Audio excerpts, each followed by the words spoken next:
Hello friends, welcome back to my channel. तो आज के इस वीडियो में मैं आपको एक्सप्लेन करने वाली हूँ स्टोरीज ऑफ रविंद्रनाथ में से एक स्टोरी जिसका नाम है छुट्टी। तो चलिए विदाउट वेस्टिंग टाइम हम स्टोरी का एक्सप्लेनेशन स्टार्ट करते हैं। स्टोरी स्टार्ट होती है एक छोटे से गांव से जहाँ पर कुछ बच्चे एक गेम खेल रहे थे। उनका लीडर एक प्रतीक नाम का लड़का है जो बहुत ज्यादा शरारती था।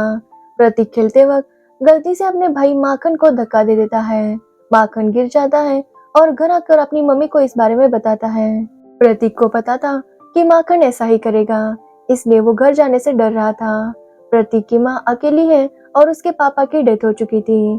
प्रतीक जब घर जाता है उसकी माँ उसे बहुत डांटती है। वो उसे पनिशमेंट भी देती है क्योंकि प्रतीक अपने छोटे भाई को नहीं संभालता था। ऊपर से उसका पढ़ाई में बिल्कुल भी ध्यान नहीं था। ये सब कुछ चल ही रहा था कि तभी वहां पर प्रतीक के माँ के भाई आते हैं जिनका नाम था बिशंबर। बिशंबर कोलकाता में रहते हैं और वो काफी दिनों से अपनी बहन से मिलने नहीं आए थे, इसलिए उन्हें बहुत गिल्टी फील हो रहा था कि अपनी बहन की वो कुछ भी मदद नहीं कर पाए थे। लेकिन प्रतीक की माँ उन्हें माफ कर देती है और कहती है कि उनके हालात ठीक हैं।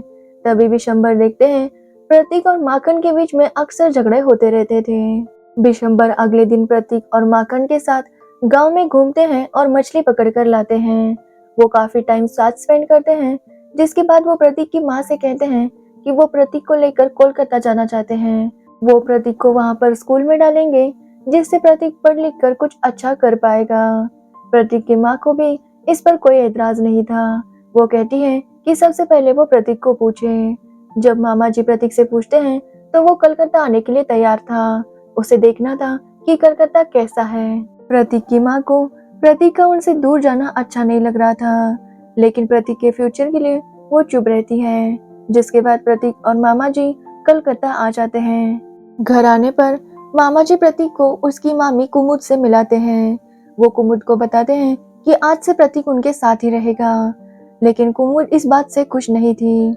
उसका कहना था कि उन दोनों के पहले से 2 बच्चे हैं और ऊपर से प्रतीक की जिम्मेदारी वो लोग नहीं ले सकते। वो भी शंबर से कहती है कि प्रतीक को यहाँ लाने से पहले उसे कुमुद से पूछना चाहिए था। ये बात सुनकर बिशंबर गुस्सा हो जाता है और उसे कहता है कि वो अपनी बहन की मदद करना चाहता था, इसलिए वो प्रतीक को यहाँ पर लाया है और आज से प्रतीक उन्हीं के साथ रहेगा। जिसके बाद बिशंबर प्रतीक को अपने बच्चों से मिलाता है जिसका नाम था सिद्धू और कनाई। वो दोनों ही प्रतीक की उम्र के थे। बिशंबर को लगता है कि तीनों साथ साथ खुश रहेंगे, लेकिन सिद्धू और कन्हई को प्रतीक बिल्कुल भी पसंद नहीं आता क्योंकि वो शहर के बच्चे थे और प्रतीक गांव का, इसलिए वो प्रतीक को अपने साथ मिक्स नहीं कर रहे थे। लेकिन प्रतीक कलकत्ता देखकर बहुत ज्यादा खुश था। वो ये देख के शौक था कि रात को भी यहाँ पर लोग घूमते रहते हैं, बड़ी बड़ी गाड़ियां चलती रहती हैं, इसलिए प्रतीक को ये सारी चीजें बहुत अच्छी लग रही थी। बिशंबर प्रतीक का स्कूल में एडमिशन कराता है और हमेशा धोती पहनने वाला प्रतीक स्कूल यूनिफॉर्म पहन के स्कूल जाता है। वो थोड़ा सा नर्वस भी था और खुश भी, लेकिन जब वो स्कूल जाता है कुमुद और कन्हई उसे अपना भाई मानने से इनकार कर देते हैं, जो बात प्रतीक को काफी ज्यादा हर्ट करती है। यहाँ तक कि स्कूल जाते वक्त और वापस आते वक्त भी वो प्रतीक को अपने साथ नहीं रखते थे। जब प्रतीक स्कूल से वापस आ रहा था तो वो रास्ता भटक जाता है। बड़ी बड़ी गाड़ियां देखने के चक्कर में वो कहीं और चला जाता है। बाद में वो मिल जाता है और बिशंबर उसे समझाते हैं कि वो ऐसा ना किया करे, वो कन्हई और सिद्धू के साथ ही स्कूल जाया करे। लेकिन मामी का बर्ताव प्रतीक के साथ अभी भी बिल्कुल अच्छा नहीं था।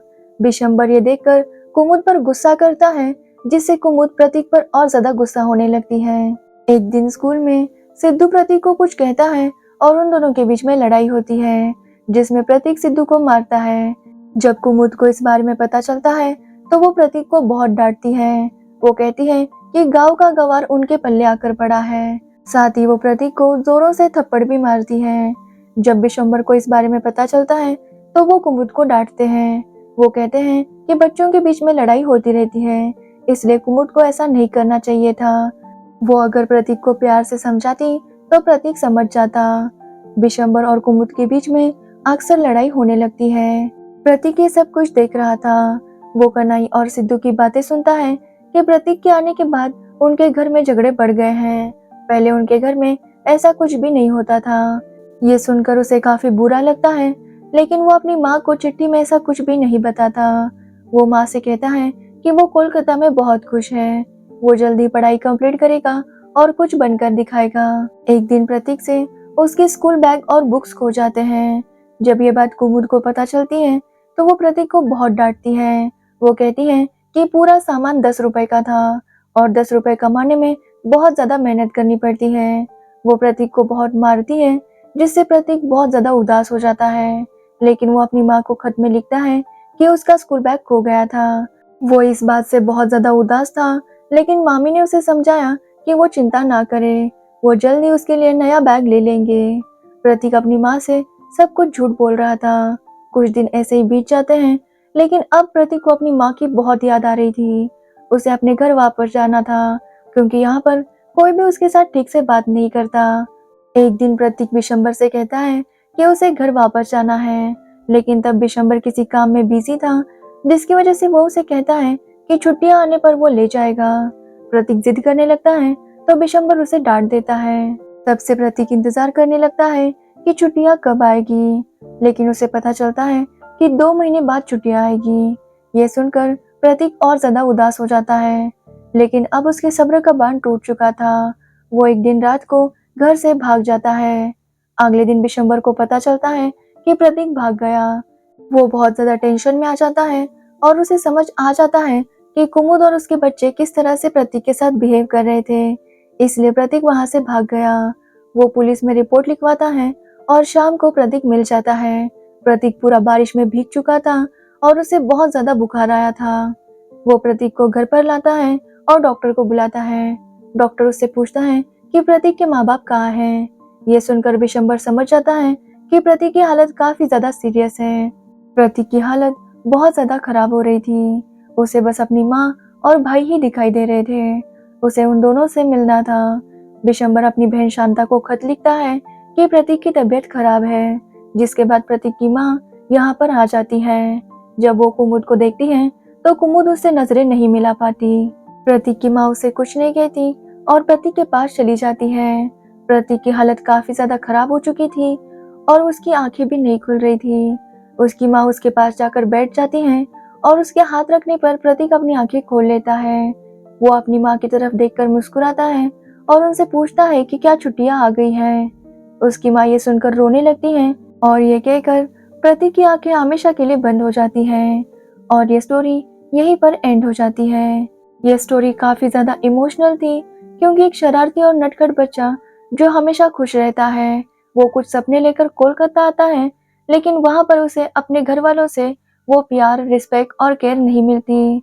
इसलिए वो वहां पर घुट घुट कर जीने लगता है।